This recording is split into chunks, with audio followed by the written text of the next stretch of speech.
Hey ChatGPT, alors je suis en direct avec Jérôme pour enregistrer un épisode de son podcast Le Monde Numérique. Est-ce que tu connais? Tu peux nous en dire peut-être une phrase?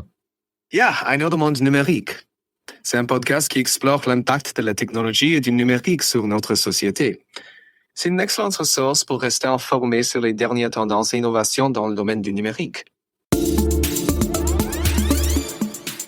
Bonjour Romain Huette. Salut Jérôme et merci beaucoup de me recevoir sur ton podcast. Je suis ravi Romain, tu es français, tu es ingénieur chez OpenAI et tu es responsable de l'expérience développeur, c'est bien ça? C'est ça exactement. Alors pour le dire en quelques mots, en fait l'idée c'est d'aider vraiment les développeurs, les entrepreneurs, les startups à utiliser notre technologie dans leurs propres produits. Donc mon rôle a plusieurs facettes, notamment faire le pont entre les équipes produits et les gens qui utilisent notre technologie. Faire en sorte que leur intégration soit fluide et puis aussi montrer un peu l'art du possible parce qu'au fond, il y a tellement de choses qu'on peut faire avec l'IA, les possibilités sont assez infinies. Donc essayer d'un peu de guider cette communauté de développeurs et d'entrepreneurs pour les aider à mieux incorporer notre technologie. Super. Alors, on va voir un peu tout ça dans le détail. Alors, je te tutoie parce qu'il y a deux catégories d'invités que je tutoie dans Monde Numérique. C'est les journalistes et les développeurs. Voilà. C'est ceux avec lesquels je me sens le plus en connexion.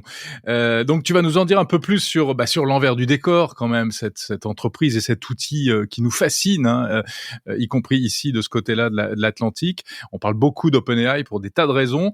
Avec toi, on va vraiment se concentrer sur la technologie, justement, sur l'outil, sur l'API, l'API, etc. Mais d'abord, j'aimerais que tu, peut-être un peu pour l'anecdote, tu nous... Alors c'est amusant parce que là, on se parle en visio, en fait, pour tout dire, et tu es dans un studio qui est aménagé chez OpenAI, dans lequel d'ailleurs Sam Altman de temps en temps fait des visios, c'est ça? Exactement. Je pense que pour ceux qui sont attentifs au podcast de Sam, ils reconnaîtront peut-être l'arrière-plan, le mur en briques et les plantes. Quelques podcasts de Sam ont été enregistrés ici, ouais. Voilà, donc tu as piqué la place de Sam Altman pour un petit moment, pour quelques minutes. Bon, Romain, d'abord un petit peu, quelques mots sur toi, ton parcours. Donc, je le disais, tu es français. Comment tu t'es retrouvé comme ça chez OpenAI aujourd'hui? Ouais, alors écoute, moi j'ai toujours baigné dans l'informatique depuis le plus jeune âge. Donc j'ai fait une école d'ingénieur à l'INSA à Rennes, mais j'ai toujours été passionné par le monde des startups. Je suis entré très tôt finalement dans le monde des startups. J'ai d'abord travaillé pour une société qui s'appelait NetVibes, qui était une page d'accueil personnalisée à l'époque du Web 2.0. Et c'est là que j'ai rencontré Tariq Rim, le fondateur, et puis ensemble on a démarré. On connaît bien ici en France et dans le monde numérique notamment. Ouais. Exactement. Et donc Tariq et moi, on a démarré ensuite Joli Cloud en 2008. Et Joli Cloud, c'était en quelque sorte un OS pour le cloud. C'était très précurseur parce que c'était les tout débuts de HTML5. On prenait un pari qui était le web en tant que plateforme qui allait fonctionner. Et puis on avait aussi créé le Jolibook qui était carrément un ordinateur qui faisait tourner cet OS. C'était vraiment avant même que l'iPad existe. Donc c'est fou de se dire que c'était déjà il y a plus de 15 ans. Je dirais que c'est depuis ces années au fond que la passion pour les plateformes développeurs ne m'a jamais quitté parce qu'en fait, quand on crée un operating system, il faut déjà réfléchir à comment est-ce que les applications vont être développées. Et bien sûr, tout comme iOS ou Android aujourd'hui, c'est pas possible de créer toutes les applications soi-même. Il faut au contraire un écosystème de développeurs qui puissent créer toutes ces applications tierces. Et donc, c'est après comme ça que cette passion m'a emmené chez Twitter, puis ensuite chez Stripe, pour essayer en fait de faire en sorte que les développeurs aient des outils faciles d'approche, faciles à utiliser, et puis finalement qu'ils arrivent à innover et peut-être même à rendre possible des choses qui étaient soit impossibles, soit très fastidieuses. Par exemple, on le sait avec Stripe, ça a rendu la possibilité d'accepter des paiements en ligne très facilement, alors qu'avant Stripe, accepter des paiements en ligne, c'était très très complexe, voire décourager en fait la plupart des développeurs. Et donc, tu as voulu te lancer et prendre le train de l'intelligence artificielle et l'aventure de l'IA dès le début, quoi. C'est ça. Et alors, en fait, après avoir quitté Stripe, je voulais revenir à ma passion initiale qui était l'entrepreneuriat. Donc, j'avais commencé à explorer plusieurs pistes à l'intersection entre la crypto puis l'intelligence artificielle, évidemment. J'avais commencé moi-même à créer des prototypes sur OpenAI et j'étais fasciné justement par cette magie, en fait, de ces modèles de frontières que OpenAI développe. Et c'est là en fait que je me suis dit que à force de rencontrer des gens chez OpenAI et de me rendre compte de la densité de talents qu'il y avait, j'ai finalement pris un détour pour les rejoindre. Mais c'est vraiment cette passion pour les plateformes et pour les développeurs qui a continué de me guider.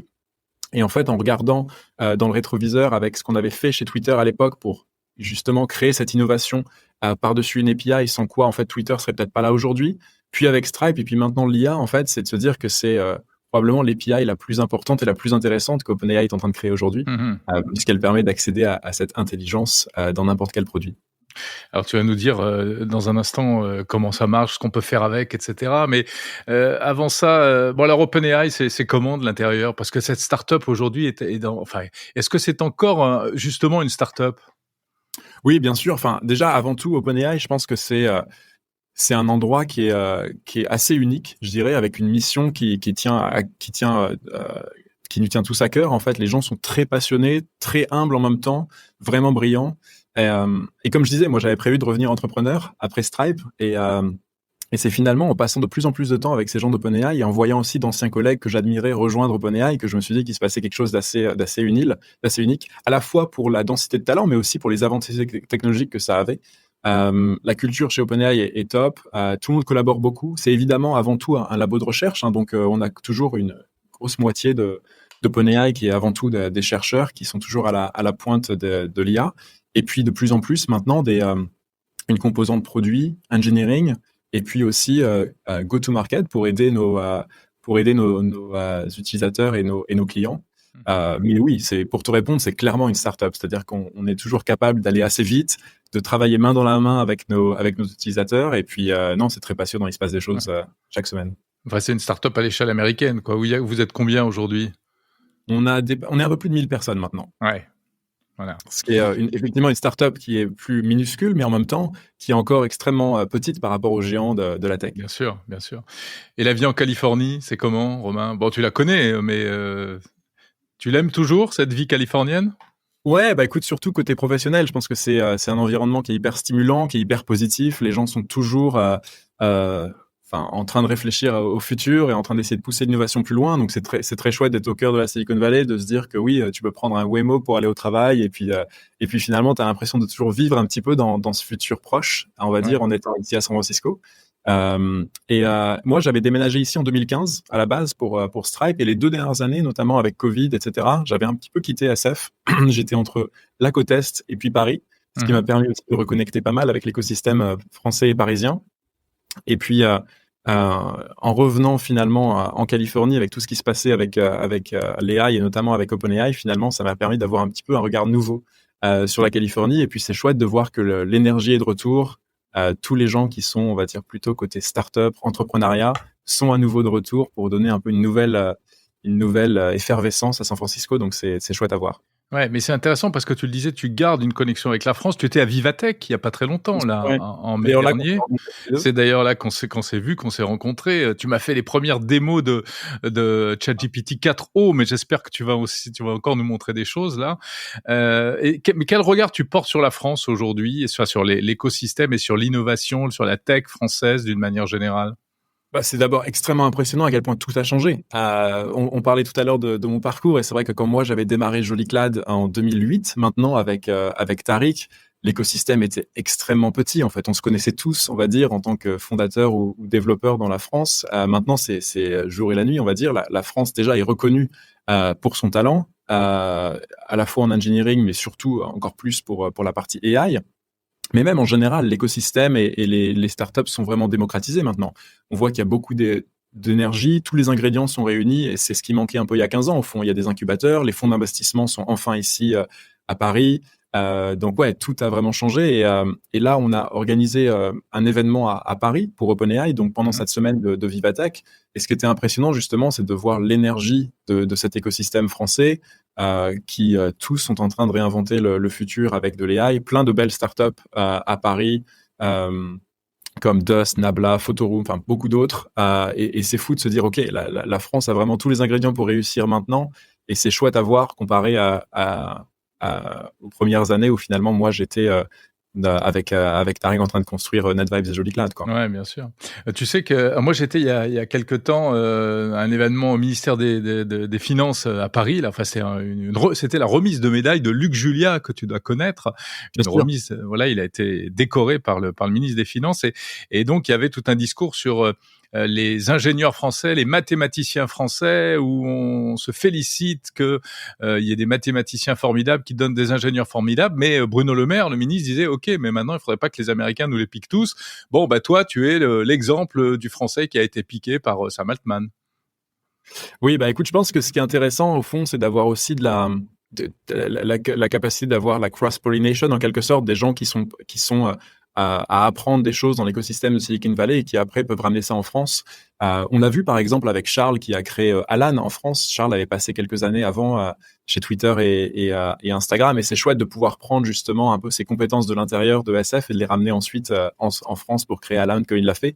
Je pense qu'à terme, il y aura de plus en plus de ça et je pense que c'est bien pour l'écosystème français. On a beaucoup de talent, comme tu le dis. Je pense que ce qui manquait seulement à l'écosystème français pendant les premières années, c'était justement l'expérience. C'était d'avoir vu de l'intérieur une startup qui grandit vite, avoir vu de l'intérieur comment structurer une startup qui grandit vite, à la fois sur le recrutement, sur le produit, etc.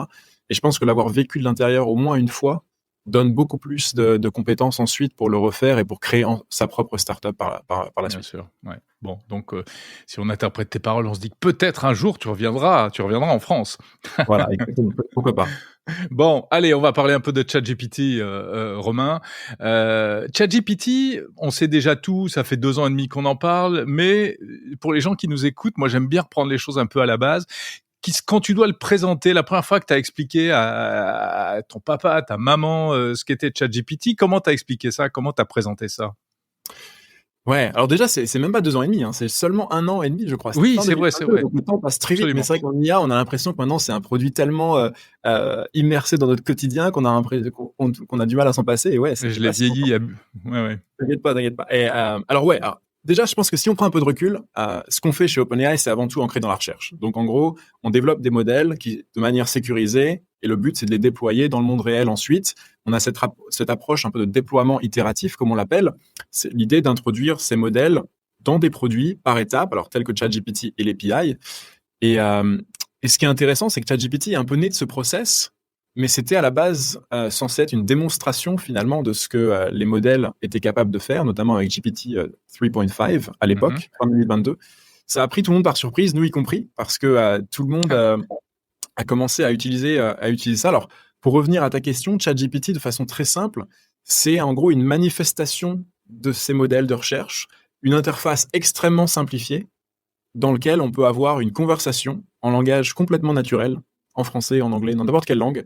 Et c'est un peu comme si ChatGPT était à l'écoute, un expert qui peut parler avec nous de n'importe quel sujet et qui peut répondre à des questions, qui peut générer des idées, qui peut aider à résoudre des problèmes et bien plus encore. Donc c'est vraiment un petit peu, même si c'est juste une interface très très simple, en fait, ce qui se cache derrière est assez incroyable parce qu'au fond, n'importe quel sujet amène discussion et c'est un peu comme si on avait un expert avec nous pour discuter de tout. Ouais. Donc derrière, ce sont les fameux LLM, les grands modèles de langage. Ça veut dire concrètement des algorithmes et puis des énormes data centers et des processeurs qui moulinent en permanence. Ouais, alors pour les gens qui sont peut-être un peu moins techniques, si on essaie de simplifier un peu comment tout ça fonctionne, c'est que comme tu le dis, donc c'est des LLM qu'il y a derrière, des modèles de langage. Et en fait, la façon la plus simple dont on peut l'expliquer, c'est qu'en gros, quand on écrit une phrase dans ces modèles ou dans ChatGPT par exemple, ça essaie de prédire les mots les plus probables dans une phrase avec une analyse de quantité de données textuelles assez énorme. Et donc, on a une technologie de deep learning, des réseaux de neurones, pour comprendre tout le contexte, basé sur tout ce que l'algorithme a pu voir avant, des millions de textes, pour qu'il apprenne les structures linguistiques, pour qu'il apprenne les styles, les informations factuelles en elles-mêmes. Et donc, quand tu lui poses une question, quand on commence à engager avec le modèle, il a appris tout ce qu'il fallait pour produire des réponses ensuite pertinentes et cohérentes. Donc, c'est un peu la forme simplifiée dont on peut l'expliquer. Des modèles qui sont probabilistes et qui prédisent le prochain mot. Mais derrière ce prochain mot, ce qui est assez magique, c'est qu'au fond, il y a une certaine compréhension et un certain raisonnement qui est exprimé pour que finalement, ça fasse sens dans les réponses. Même si, comme le dit Luc Julia, l'intelligence artificielle n'existe pas, entre guillemets, et c'est donc des probabilités, tu l'as dit, ce qui fait que ça donne des résultats fantastiques, sauf quelquefois, il s'embrouille un peu les pinceaux, c'est les fameuses hallucinations. Alors, l'élément très important, c'est donc cette fameuse API, cette API en anglais, dont tu t'occupes particulièrement. Elle sert à quoi? Ouais, alors pour donner le contexte, aujourd'hui, donc comme on le disait, on démarre toujours chez OpenAI avec la recherche, avec ces modèles que l'on crée aujourd'hui, GPT-4 et GPT-4o, dont on parlera peut-être tout à l'heure. Et donc, ces modèles se manifestent d'une part dans ChatGPT, le produit phare évidemment que tout le monde connaît aujourd'hui, avec plus de 100 millions d'utilisateurs actifs chaque semaine. Mais le second produit, qui est peut-être moins connu, mais qui est finalement le premier produit qu'OpenAI a mis à disposition, c'est ce qu'on appelle l'API. Et donc l'API, c'est ce qui permet aux développeurs et aux entreprises de toute taille d'intégrer ces modèles d'AI dans leurs produits. Donc c'est la possibilité de prendre cette magie des LLM en quelque sorte et de l'appliquer à l'intérieur de n'importe quel service, n'importe quelle application, que ce soit sur le web, sur mobile ou ailleurs, et de ne pas juste passer par l'interface de ChatGPT. Et ce que ça signifie, c'est que ça nous permet en fait de démocratiser ces modèles d'AI de pointe de façon différente. C'est-à-dire qu'en fait, dans ChatGPT, c'est un cas d'usage qui est à la fois très vaste, très générique, qui peut répondre à tout avec une interface que l'on crée. Mais ce qui est intéressant aussi, c'est de créer cet écosystème où les modèles d'AI peuvent se manifester de façon différente. Et donc pour nous, on pense que travailler justement avec les développeurs, travailler avec les entreprises, c'est une stratégie qui est très importante pour notre mission. Parce qu'au fond, on sait que les développeurs, c'est souvent les pionniers, c'est souvent les inventeurs, c'est souvent ceux qui vont imaginer un peu le futur. Et c'est pas à nous seuls de le construire au final.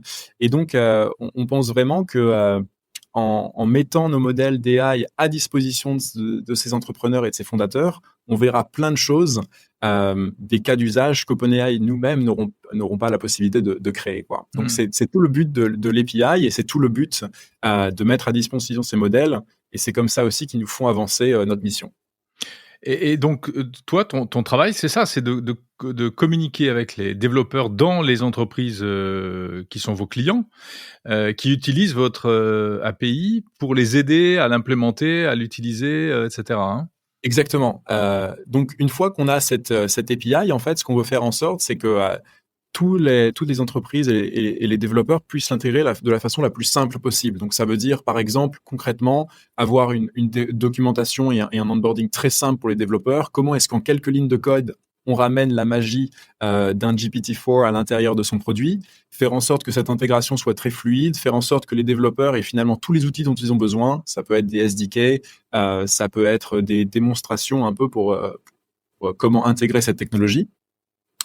Les inspirer, comme je disais tout à l'heure aussi, parce qu'en fait, on a beaucoup d'entreprises qui veulent se renouveler, se réinventer avec l'AI, mais ils ont aussi besoin de s'imaginer un peu comment l'appliquer dans leur propre process quotidien ou dans leurs propres produits. Donc, essayer un peu d'imaginer les choses avec eux.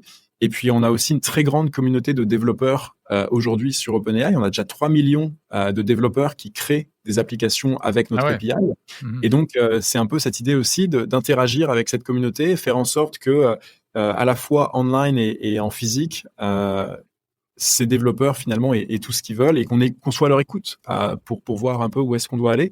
On a d'un côté évidemment toute cette recherche qui avance constamment avec des modèles de pointe, mais en parallèle de ça, on est aussi dans les détails chaque jour avec les développeurs pour faire en sorte que les petites fonctionnalités dont ils ont besoin, comment essayer de faire marcher, que ce soit par exemple notre API pour créer des assistants ou notre API pour batcher des requests, faire en sorte que tout ça réponde à leurs besoins.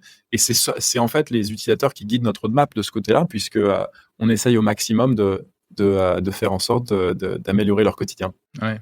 Donc, il y a des tas d'entreprises très différentes les unes des autres qui utilisent aujourd'hui les API. Tu as quelques exemples? Enfin, c'est utilisé pourquoi ChatGPT dans des entreprises aujourd'hui? Alors, il y a plusieurs choses. Déjà, tu mentionnes ChatGPT. Aujourd'hui, ChatGPT, c'est un outil qui est extrêmement vaste en termes de... Oui, j'aurais pas dû dire ChatGPT. En fait, c'est GPT-4 via l'API. Mais il y a les deux, en fait, parce que tu vois, pour reprendre ton point sur ChatGPT, par exemple, tu prends une société comme Moderna. Moderna a complètement adopté ChatGPT Enterprise dans toute l'organisation.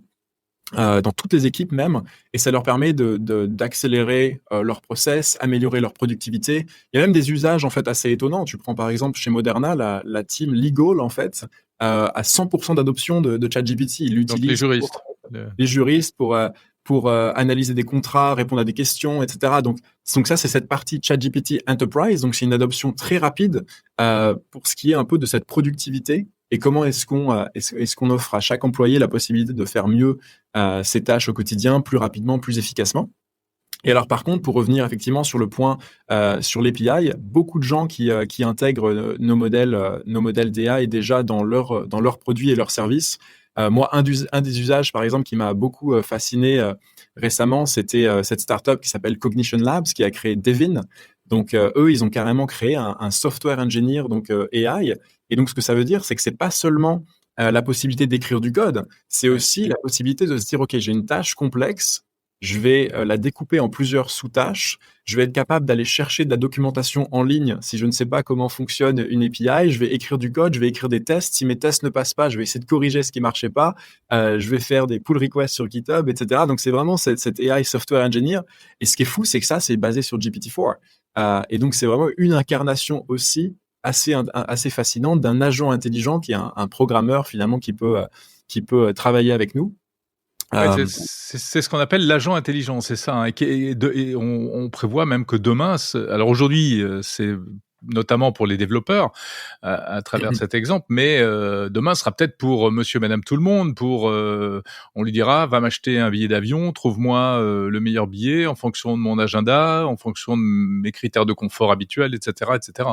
Bien sûr, et pour ça, il manque encore quelques petites choses. La première, c'est évidemment qu'il faut des capacités de raisonnement qui sont toujours meilleures, en fait. Et on le voit d'ailleurs, c'est toujours les startups qui sont les pionniers et qui poussent vraiment les modèles dans leur retranchement. Moi qui passe tout mon quotidien à parler avec des fondateurs, par exemple, ils me disent « Ah, GPT-4, c'est très bien sur ça, mais si seulement ils pouvaient faire ça, et si seulement il manquait un petit peu ça. » Donc, on voit cet appétit pour aller encore plus loin.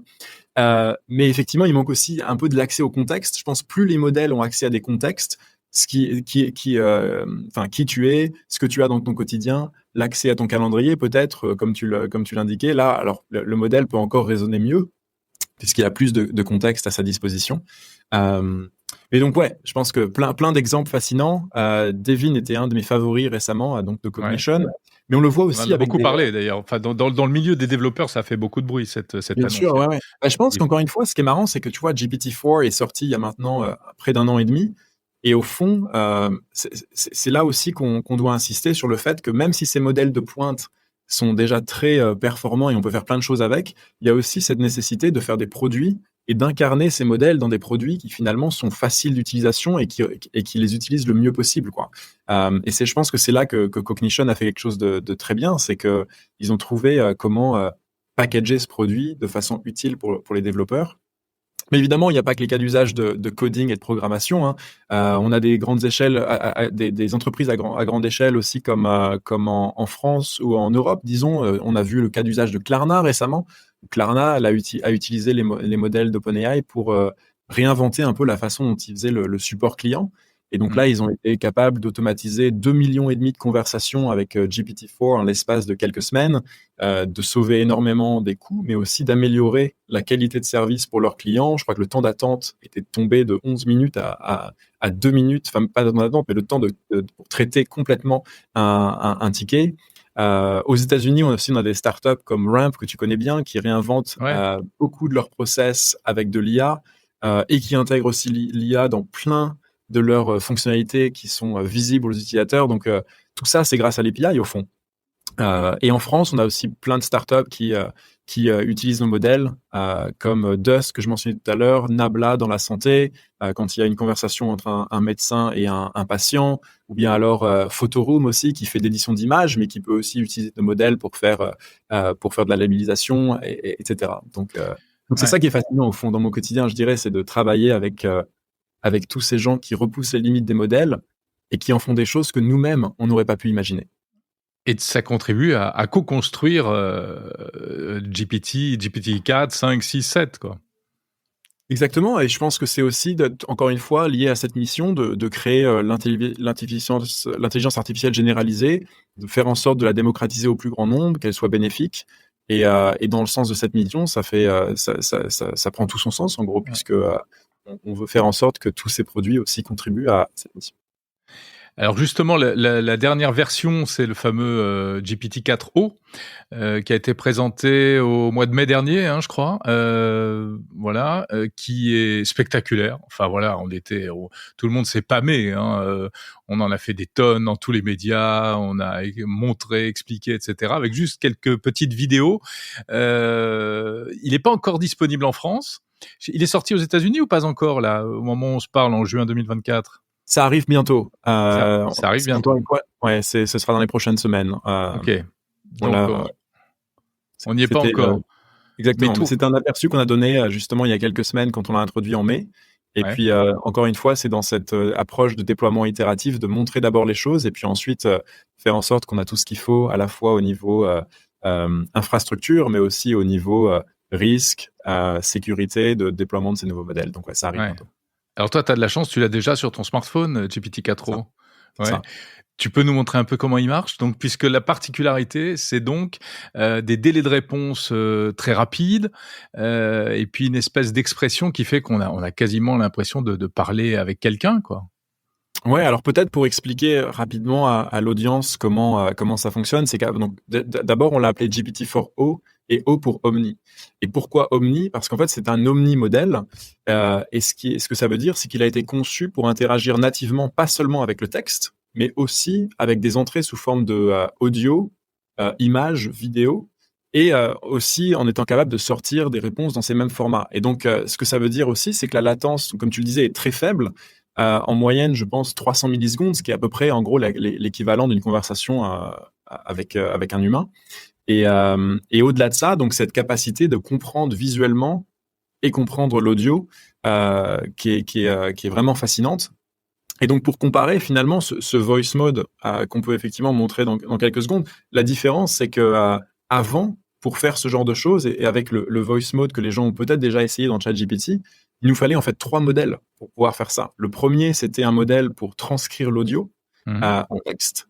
Ensuite, le deuxième modèle qui allait avoir la capacité de raisonnement, donc GPT-4. Mais ensuite, il nous fallait un troisième modèle aussi pour faire le texte vers l'audio, donc le text-to-speech.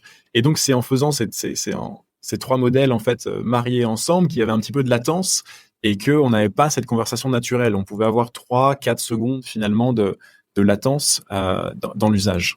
Donc c'est là que GPT-4o est une vraie révolution, c'est qu'on a maintenant un omni-modèle, donc le O pour Omni.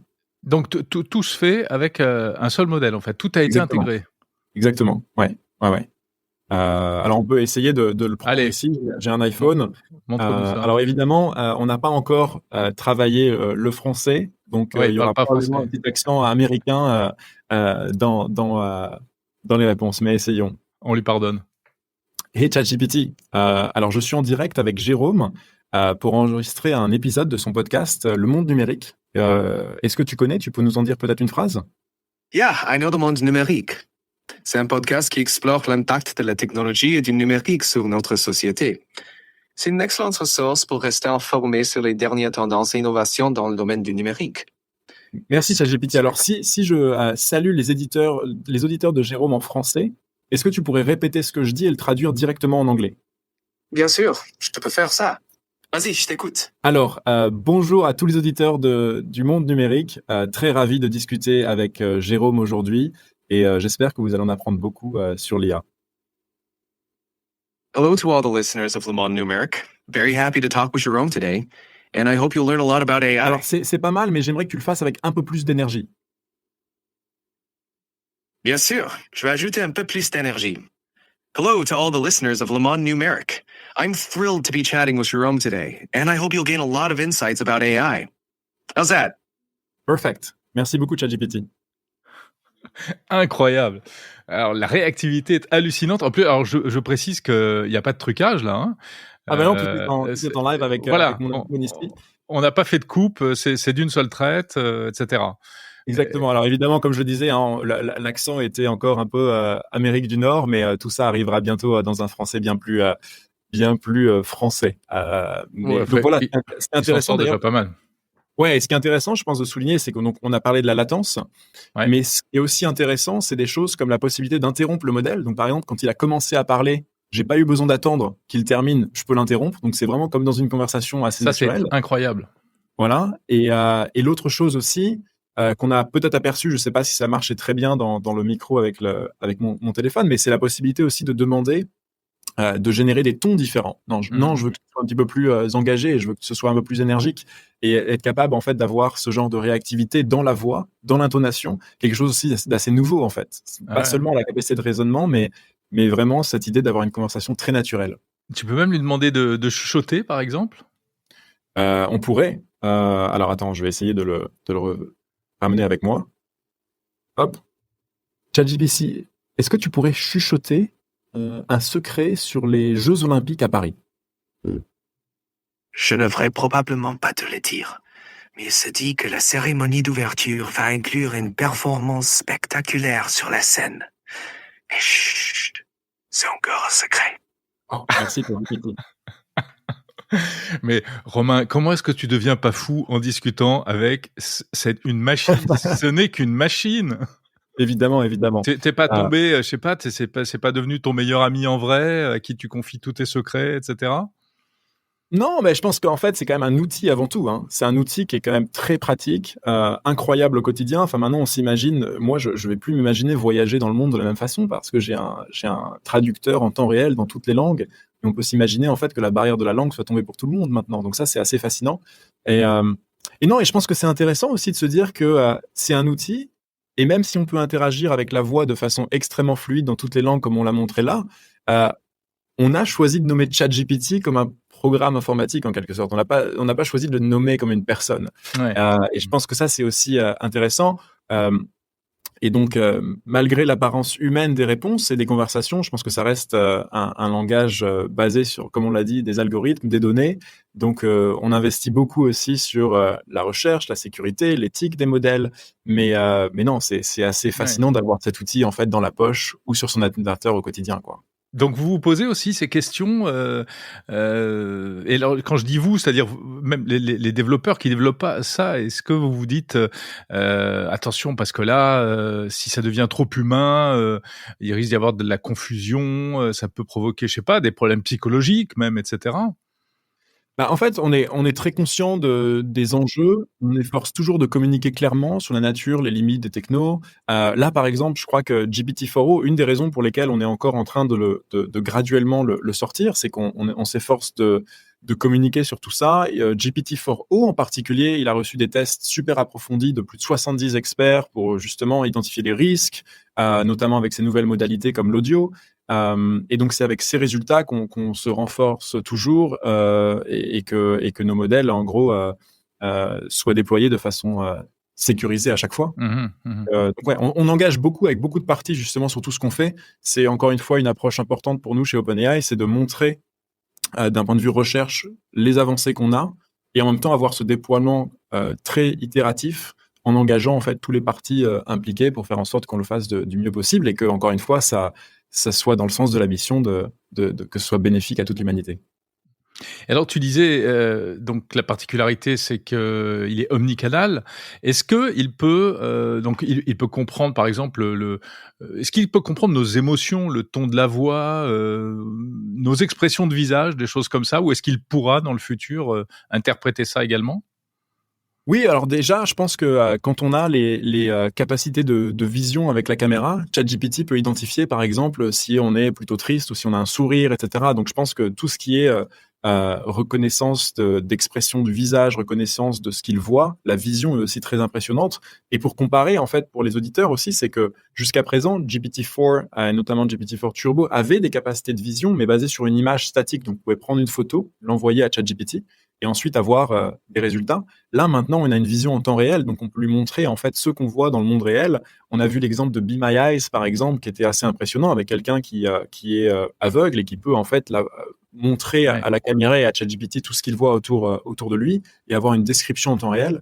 Donc effectivement, je pense que GPT-4o, il y a cette vision en temps réel qui peut interpréter aussi nos émotions sur le visage et un peu aussi les tons de la voix dans l'audio. Alors Apple a annoncé récemment donc qu'ils allaient faire appel, enfin ils ont passé un accord, hein, avec OpenAI. Je sais pas si tu étais dans la boucle, pour ce deal-là. Est-ce que c'est donc cette version-là qui sera intégrée, dans les prochains appareils Apple? Oui, effectivement. Donc, pour ceux qui ont peut-être raté l'annonce, Apple a récemment annoncé donc à la conférence WWDC, qui est leur conférence annuelle pour les développeurs, donc Apple Intelligence. Donc, ils ont montré beaucoup de ce qu'ils veulent amener dans iOS 18, donc à la fois des expériences pour iOS, iPadOS et macOS. Et donc, ce qui est intéressant dans ces annonces, c'est que maintenant, ChatGPT va être intégré dans ces expériences. Et donc, ça va permettre notamment à Siri d'être capable d'accéder à ChatGPT quand l'utilisateur en a besoin. Donc, par exemple, s'il s'agit de demander une question qui a besoin de l'information globale du monde, ou bien quelque chose d'assez avancé, comme planifier un voyage, ou bien écrire une histoire, alors Siri pourra accéder à ChatGPT. Et un autre cas d'usage aussi qui, à mon avis, sera super impressionnant au quotidien, notamment pour la productivité, c'est de s'intégrer dans ce qu'Apple a annoncé comme étant les writing tools. Donc, c'est être capable d'en fait générer du contenu dans n'importe quelle app grâce à ChatGPT. Donc, ce sera aussi la possibilité de pas seulement générer du texte, mais aussi générer des images avec différents styles, par exemple, etc. Donc, ça sera intégré dans les writing tools, donc du clavier d'Apple. Donc, ouais, hyper intéressant. Et je pense qu'encore une fois, ça va parfaitement dans le sens de la mission, qui est de démocratiser ChatGPT, le donner au plus grand nombre. Et donc, je pense que l'avoir dans iOS, iPadOS et macOS va être assez fascinant en fin d'année pour tous les nouveaux utilisateurs qui vont pouvoir y accéder pour la première fois. Ouais, bon, on a hâte de voir ça. Bon, même si apparemment, nous les Français, ce sera encore plus long, hein, visiblement, d'après ce que Apple a laissé entendre. Mais bon, on va patienter sagement. Ouais. Et au-delà d'Apple, Romain, à quoi ça pourrait servir pour d'autres entreprises, d'autres applications, d'autres innovations? Tu veux dire GPT-4o? GPT-4o, ouais. Ouais. Bah, je pense que en fait, ce qui est intéressant avec GPT-4o, et encore une fois, quand on réfléchit un peu à ces modalités d'audio en temps réel, c'est que je pense qu'on est en train de réinventer la façon dont on construit du software en fait et des applications. Quand on regarde un peu dans le rétroviseur, quand on prend des applications comme Excel par exemple, ça fait des décennies que Excel n'a pas beaucoup changé. On l'utilise de la même façon. Mais quand on imagine maintenant avoir des applications avec lesquelles on a la possibilité de parler en temps réel, ou la capacité de voir ce qui se passe sur un écran, on est en train de complètement changer la façon dont on va créer des applications, des produits, des services. L'interface en fait entre l'humain et la machine va être bien plus fluide qu'elle n'était auparavant. Et on le voit en fait, ça a été depuis l'invention de l'informatique et du premier ordinateur, ça a été toujours la tendance. C'est-à-dire qu'au tout début, un ordinateur, c'était vraiment juste d'abord des cartes perforées, puis des lignes de commande, et puis ensuite l'interface est arrivée graphique, et puis on a eu un clavier, et puis une souris pour commencer à avoir quelque chose de plus naturel. Mais là, on va arriver à l'étape d'après, et encore après les écrans tactiles, c'est carrément la possibilité de parler avec un ordinateur comme on parlerait à un humain, être capable d'accomplir des tâches sans avoir à comprendre vraiment la technicité de comment l'app a été créée, et aussi un software qui, je pense, va être beaucoup plus personnalisé. C'est-à-dire qu'en fait, maintenant qu'on a des modèles d'AI qui, via nos API, peuvent être intégrés dans n'importe quelle app, pourquoi est-ce que finalement, toi et moi, on utiliserait la même application qui a exactement les mêmes icônes placées de la même façon? Peut-être qu'au quotidien, on l'utilise différemment. Et donc, comment est-ce qu'on réinvente un software qui est à la fois une meilleure communication humain-logiciel, mais qui aussi s'adapte au contexte, s'adapte au cas d'usage? Et donc, je pense que c'est en tout cas, moi, ce qui me fascine, c'est on est sans doute à un nouveau shift de plateforme qui va réinventer la façon dont on crée des apps. Donc tu penses que demain, l'interface principale, ça pourrait être l'intelligence artificielle au fond. C'est cette vision-là que vous avez chez OpenAI? Ouais, bah, je pense qu'on le voit déjà un petit peu. Je pense que tu imagines que dans plein de produits, finalement, comme un ChatGPT, que tu n'as pas besoin d'avoir de formation ou d'apprendre. Finalement, tu découvres au fur et à mesure la façon dont il marche, parce que Oui, dans Excel, on lui dit, bah voilà, je voudrais qu'à droite, tu aies le pourcentage de vente, je sais pas quoi. À Oui, gauche, voilà, tu me par fais un beau exemple, dessin. aujourd'hui, plein de gens se sont formés sur Excel, par exemple, à apprendre des formules comme des VLOOKUP. Je pense qu'à terme, en fait, Ouais, quelle l'intérêt horreur. d'apprendre ce genre de choses va être nul, puisqu'au fond, on pourra avoir cette puissance mais juste en interfaçant bien plus simplement avec le logiciel. Donc ouais, je trouve ça assez fascinant. Ouais. C'est fini les compétitions d'Excel alors, parce que ça existe, les compétitions d'Excel. Bah, les gens jouent encore aux échecs, même si les C'est vrai. IA sont devenus bien meilleurs aux échecs. Donc il y a quand même cette passion qui est encore là. Mais et en termes de développement futur aussi, on parle de l'interface, mais je pense que ce qui est aussi intéressant et qu'on n'a pas encore mentionné là dans la conversation, c'est que au-delà d'offrir nos services aux développeurs, on permet aussi aux entreprises de customiser nos modèles. C'est-à-dire qu'en fait, on fait du fine-tuning ou bien la possibilité de customiser des modèles. Et ce que ça veut dire dans ce cas-là, c'est que des startups peuvent prendre un modèle comme un GPT-4 et ensuite le customiser précisément pour un comportement donné pour leur tâche. Donc, on a par exemple cette startup qui s'appelle Harvey aux États-Unis, qui est faite d'ailleurs pour les juristes. Ils ont, avec nous, complètement recréé un custom GPT-4 qui est optimisé, réentraîné avec tous les cas juridiques aux États-Unis.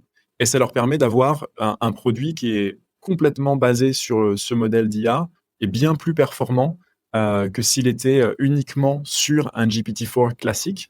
Donc c'est à la fois ces modèles d'AI, mais aussi cette capacité qu'on a à travailler main dans la main avec des sociétés pour customiser encore plus et aller plus loin Ouais. ces modèles. Et du coup, c'est pour ça qu'il hallucine moins, on va dire, parce que il est plus dans un périmètre cerné.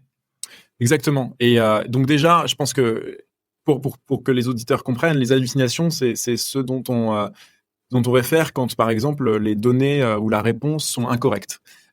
Et en fait, ce qu'on s'est observé, c'est que comme les données les probabilités sont statistiques, dans tout ça, c'est normal qu'il y ait parfois quelques infos incorrectes. Plus ces modèles grandissent et plus des sociétés comme Harvey aussi font des modèles custom, plus ces hallucinations disparaissent. Et on a aussi en parallèle d'autres outils. Dans l'industrie, par exemple, on parle beaucoup de RAG, Retrieval Augmented Generation. Et ce que ça veut dire aussi, c'est être capable de donner au modèle accès à des documents et à des sources externes, ce qui veut dire qu'il ne s'appuie pas seulement sur les données de son entraînement, il s'appuie aussi sur la récupération de données factuelles. Donc, en gros, il y a plusieurs vecteurs qui font que les hallucinations, on espère, disparaîtront. Et donc, effectivement, c'est des modèles plus grands ou bien plus fine-tunés, plus customisés en fonction des use cases, et en parallèle, l'accès à ces outils comme le retrieval pour reprendre les données factuelles, ou même le browsing sur Internet. Si par exemple on pose une question à ChatGPT sur quelque chose qui est arrivé ce matin, évidemment cette information n'était pas dans son entraînement, mais en allant la chercher sur Internet, il peut finalement y répondre. Mais quand même, à propos de ça, le fait d'utiliser ChatGPT au sein d'un métier ou d'une entreprise, etc. Alors, tu sais qu'il y a un sujet qui est très sensible ici en France, c'est la question de la privacy, hein, la confidentialité des données, et notamment, voilà, si je suis une entreprise et que j'envoie mes données à ChatGPT via l'API ou via ChatGPT, quelle garantie j'ai que véritablement la confidentialité de mes données est préservée? Voilà, il y a plusieurs vecteurs et c'est évidemment un point extrêmement important. La confidentialité des données chez OpenAI, c'est une priorité absolue, bien entendu, ça va sans dire. On a des mesures de sécurité extrêmement strictes pour ça, pour protéger les informations des utilisateurs.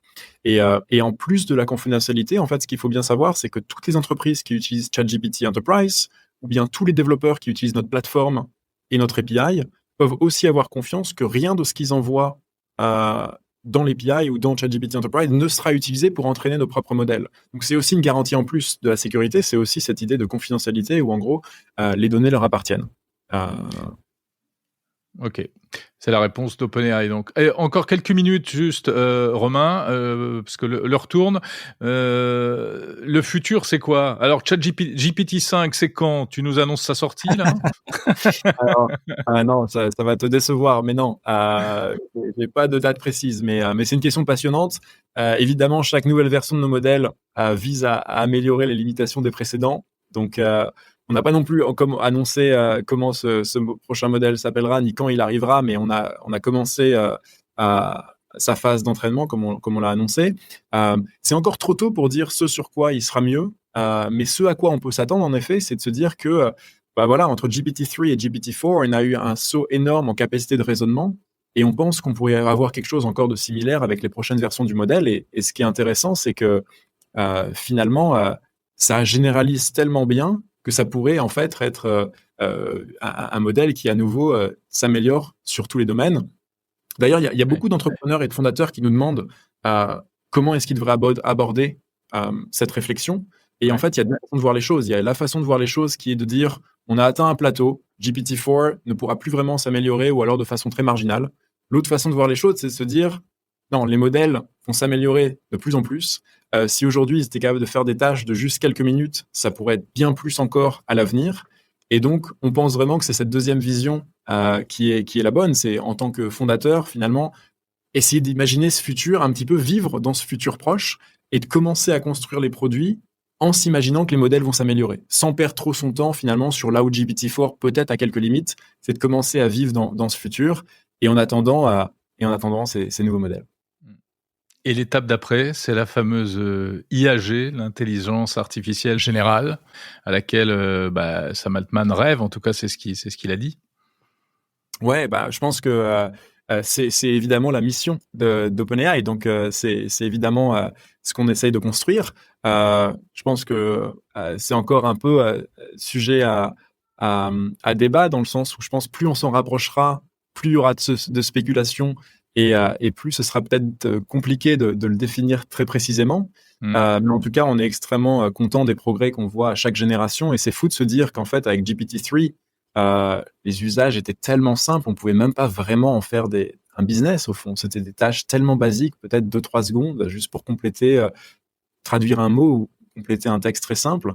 Et donc, si GPT-4, c'est peut-être un jeune étudiant, on verra si la prochaine version peut faire des tâches encore plus avancées. Mais avec, sans vouloir ouvrir une querelle d'experts alors que c'est la fin de l'interview, mais avec des réserves. Par exemple, il y a Yann Lequin, le chercheur français, le patron de la recherche chez Meta, qui dit qu'avec les LLM classiques, type ChatGPT, on n'atteindra pas l'intelligence artificielle générale parce que ce sera pas possible. De toute façon, ça va plafonner. Vous, c'est pas votre vision? Je pense que je comprends son point d'ailleurs, et je pense qu'il a raison sur certaines choses, et on le voit d'ailleurs chez OpenAI, c'est que d'un côté, on continue d'investir énormément sur les LLM, et c'est pour ça qu'on a des modèles de pointe qui continuent d'avancer, et en même temps, on sait aussi que chez OpenAI, notre principe, c'est de prioriser les domaines qui sont utiles pour construire cette mission, et on sait par exemple que le texte, c'est puissant, mais c'est pas toute l'histoire.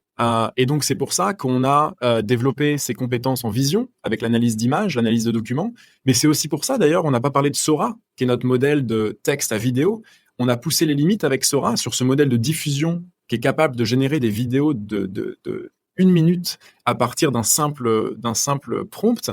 Et en fait, l'idée d'avoir des modèles comme Sora, c'est pas seulement de générer des vidéos qui sont d'ailleurs extrêmement impressionnantes et magnifiques, mais c'est aussi de penser que c'est un vecteur important vers cette AGI parce que ça va nous permettre en fait d'enseigner à l'IA en quelque sorte la compréhension du monde physique, la compréhension des mouvements.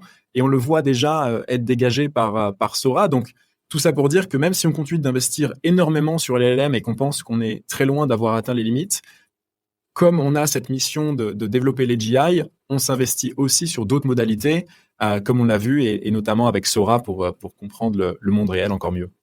Merci beaucoup, Romain Huette. C'était super de discuter avec toi et merci de m'avoir consacré ce temps. Je rappelle que donc tu es responsable de l'expérience développeur chez OpenAI et qu'on était ensemble en discussion, toi à San Francisco et moi à Paris. Merci Romain. Un très grand merci Jérôme, très grand merci à toi et merci à tous pour votre écoute. À très bientôt. Salut. Comme des milliers d'auditeurs, vous avez apprécié cet épisode et vous souhaitez associer l'image de votre entreprise au podcast Monde Numérique, alors n'hésitez pas à nous contacter. Le podcast est un média idéal pour toucher une audience de qualité. Plusieurs formats sont possibles, spot classique, message host-read, contenu sponsorisé. Pour devenir partenaire de Monde Numérique, rien de plus simple. Rendez-vous dès à présent sur le site mondenumérique.info, rubrique Contact, et envoyez-nous un message. On a certainement plein d'idées à partager.